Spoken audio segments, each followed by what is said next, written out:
آپ کا پہلا سبق امراؤ جان ادا۔ اس کی شروعات ایک شعر سے ہوتی ہے، جو شعر امراؤ جان مرزا ہادی رسوا کو سناتی ہے۔ شعر اس طرح سے ہے: سن چکے حال تباہی کا میری، اور سنو اب تمہیں کچھ میری تقریر مزہ دیتی ہے۔ وہ کہتی ہیں کہ تم نے میری تباہی کا حال تو سن ہی لیا ہے، کیونکہ وہ اپنی داستان سنا رہی تھیں اور اپنی پوری زندگی ان کی کن کن مرحلوں سے گزری، ان مرحلوں میں ان کے ساتھ کیا کیا مصیبتیں، مشکلیں، پریشانیاں آئیں، کن مشکلات کا انہوں نے اپنی زندگی میں سامنا کیا، وہ ساری باتیں انہوں نے ان کو بتائیں۔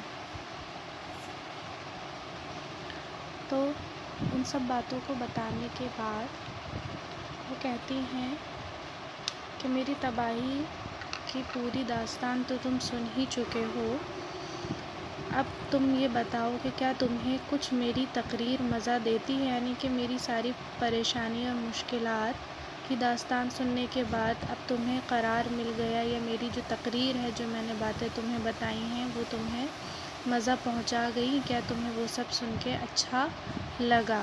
کیونکہ مرزا ہادی رسوا کے بہت اصرار کرنے کے بعد امراؤ جان ادا نے اپنی داستان ان کو سنائی تھی۔ تو اسی سلسلے کو آگے بڑھاتے ہوئے امراؤ جان کہتی ہیں: بونڈی سے بیگم صاحب اور برجیس قدر نیپال کو روانہ ہو گئیں۔ بیگم صاحب اور برجیس قدر کون تھیں؟ یہ سب وہ لوگ ہیں جن کے ساتھ ایک کوٹھے میں رہتی تھیں، کام کرتی تھیں، اور جو لوگ ان کے ہاں آتے جاتے تھے۔ تو بونڈی ایک جگہ ہے، وہاں سے بیگم صاحب اور برجیس قدر چلی گئیں نیپال۔ سید قطب الدین لڑائی میں مارے جا چکے تھے، اور سید قطب الدین ایک شخص جو تھے، وہ وہاں پر جو لڑائی ہوئی، جو جنگ ہوئی تھی لکھنؤ میں، اس میں وہ قتل کر دیے گئے تھے۔ میں بے ہزار مشکل فیض آباد آئی، اور اپنے بارے میں کہتی ہیں کہ بہت مشکلوں کے بعد یا بڑی مشکلوں کا سامنا کرتے ہوئے وہ فیض آباد پہنچی۔ پہلے سرائے میں اتری، پھر ترپولیے کے پاس ایک کمرہ کرائے کو لے لیا۔ جب وہ فیض آباد پہنچی تو سب سے پہلے ایک سرائے گئیں، پھر وہاں سے کمرہ کرائے پر لیا، اس کے بعد آگے ترپولیے کے پاس کہیں پہ میراثی نوکر رکھ لیے۔ انہوں نے اپنے ساتھ اپنی مدد کے لیے میراثی نوکر رکھ لیے۔ میراثی کسے کہتے ہیں؟ جس کا خاندانی پیشہ ہوتا ہے۔ اب میراثی نوکر ہے اگر، تو مطلب ان کا خاندانی پیشہ ہی یہ ہے کہ ان کے باپ دادا کے دور سے وہ لوگوں کی خدمت کرتے ہیں۔ گانا بجانا شروع کر دیا، اور فیض آباد پہنچ کے انہوں نے اپنا کام گانا بجانا جو کہ تھا، کیونکہ طوائف تھیں تو وہ کام شروع کر دیا۔ فیض آباد میں رہتے ہوئے اب مجھے 6 مہینے گزر چکے ہیں۔ 6 مہینے بعد کے اپنے وہ حالات بیان کر رہی ہیں فیض آباد میں۔ وہاں کی آب و ہوا طبیعت کے بہت موافق ہے، اور فیض آباد کی جو آب و ہوا ہے، یعنی کہ وہاں کا جو موسم ہے، وہ ان کی طبیعت کے موافق ہے، یعنی کہ ان کو اس میں بڑا آرام محسوس ہوتا ہے۔ دل لگا ہے 8ویں 10ویں کوئی نہ کوئی مجرا آ جاتا ہے، اور ہر 8ویں 10ویں دن ان کے پاس کوئی نہ کوئی کام مجرا آ جاتا ہے۔ اس پر بسر ہے، ان کا گزر بسر اسی پر چل رہا ہے۔ تمام شہر میں میرے گانے کی دھوم ہے، جہاں مجرا ہوتا ہے ہزاروں آدمی ٹوٹ پڑتے ہیں۔ میرے کمرے کے نیچے لوگ تعریفیں کرتے ہوئے نکلتے ہیں۔ میں دل میں خوش ہوتی ہوں، کبھی کبھی خواب و خیال کی طرح بچپن کی باتیں بھی یاد آتی ہیں۔ جیسا کہ آپ لوگوں کو یاد ہوگا، جو میں نے کل آڈیو کلپ بھیجی تھی، اس میں اس کا پورا پس منظر جو تھا اس کہانی کا، وہ پورا میں نے ایکسپلین کیا تھا، جس میں یہ بات پتہ چلی تھی کہ امراؤ جان ادا، جس کا اصلی نام امیرن تھا، وہ فیض آباد کی رہنے والی تھی، اور وہاں سے اسے اغوا کر لیا گیا تھا۔ تو اب وہ اس وقت پھر وہ فیض آباد میں ہے، اور اس کو بچپن کی باتیں یاد آ رہی ہیں۔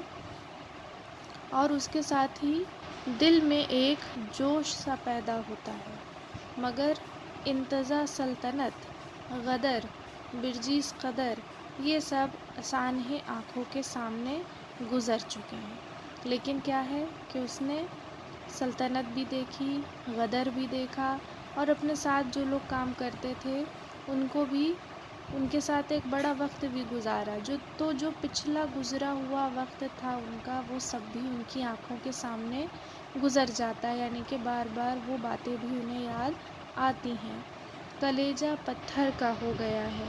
پتھر کا ہو گیا ہے مطلب اس قدر تکلیف میں دل رہ چکا ہے کہ دل بالکل پتھر سا ہو جاتا ہے، یعنی جب انسان بہت زیادہ پریشانیوں کو دیکھ لیتا ہے تو اس کا دل پتھر ہو جاتا ہے۔ ماں باپ کے تصور کے ساتھ ہی یہ خیال آتا ہے، خدا جانے اب کوئی زندہ بھی ہو یا نہ ہو، اور جب وہ اپنے ماں باپ کے بارے میں سوچتی ہے تو اس کو لگتا ہے پتہ نہیں اس کے ماں باپ اب زندہ ہیں یا مر گئے ہیں، اگر ہوں تو اب ان کو مجھ سے کیا مطلب، وہ اور عالم میں ہوں گے، میں اور عالم میں ہوں۔ اور پھر آگے سوچتی ہے کہ اگر وہ زندہ ہوں گے بھی تو اب انہیں مجھ سے کیا لینا دینا ہے، کیونکہ ان کی ایک الگ زندگی ہے، کیونکہ وہ ایک عزت دار گھرانے کی تھی، اور اب وہ جو پیشہ کر رہی ہے، جو اس کا پیشہ ہے، وہ عزت کی نظر سے نہیں دیکھا جاتا ہے، تو وہ اور عالم میں ہوں گے اور میں کسی اور عالم میں ہوں۔ خون کا جوش سہی مگر کوئی غیرت دار آدمی مجھ سے ملنا گوارا نہ کرے گا۔ آگے وہ یہ سوچتی ہے کہ بھلے ہی خون کا جوش ہو، بھلے ہی ان کے دل میں تمنا ہو مجھ سے ملنے کی، لیکن عزت کی وجہ سے، عزت دار ہونے کی وجہ سے وہ مجھ سے ملنا نہیں چاہیں گے۔ اب ان سے ملنے کی کوشش کرنا ان کو رنج دینا ہے، اور اگر میں ان سے ملنے کی کوشش کرتی بھی ہوں تو یہ کام انہیں رنج یعنی کہ دکھ پہنچائے گا۔ گھر کا خیال آتے ہی یہ باتیں دل میں آتی تھیں، پھر طبیعت اور طرف متوجہ ہو جاتی تھی، پھر اس کے بعد کچھ اور خیال کرنے لگتی تھی۔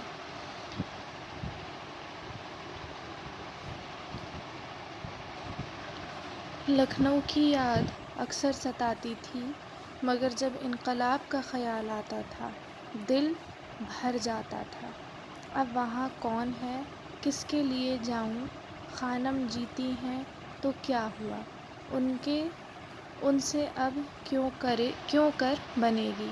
خانم کے بارے میں سوچتی ہیں جن خانم ہی نے امراؤ کو خریدا تھا، وہ کہتی ہیں کہ خانم سے اب کیوں بنے گی، اس لیے نہیں بنے گی کیونکہ پیچھے جو واقعہ پیش آتے ہیں اس میں ایک جگہ یہ بھی ہوتا ہے کہ امراؤ کوٹھے سے بھاگ جاتی ہے، اس لیے وہ سوچتی ہے کہ اب ان سے بھی میری کیوں بنے گی۔ وہ وہی اگلی حکومت